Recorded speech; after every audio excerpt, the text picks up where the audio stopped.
lortu dugu birigunea emakumez betetzea.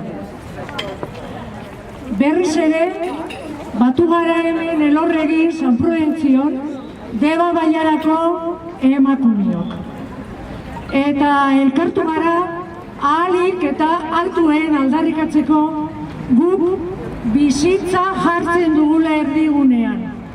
Guk emakume anitz feministok bestelako mundu bat eraikitzea nahi dugu. Mundu bat non bizitza, zaintza, ekonomia eta harremanak bestelako modu batean ulertuko eta antolatuko ditugun. Jendarte eredu berri bat eraikitzera gatoz, prekarietaterik eta indarkeriarik gabeko lurraldeak defenditzen ditugu. Gizonei esaten dotzeu, gizarte justua gura baute, hausnartu desatela emakumeo esparru publikoan eta pribatuan jasaten dugun diskriminazioen gainean.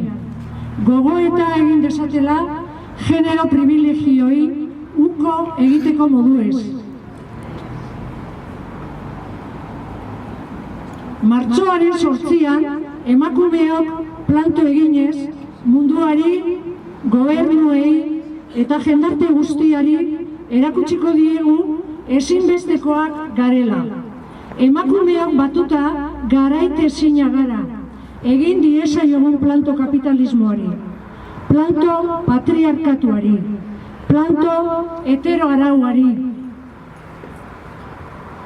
planto kolonialismoari, planto kapazitismoari.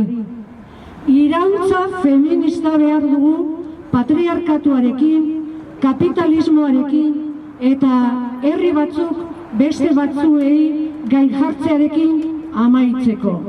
Mundua geldituko dugu, mundua mugitzeko. Martxoaren 8an emakumeok planto. Si este modelo económico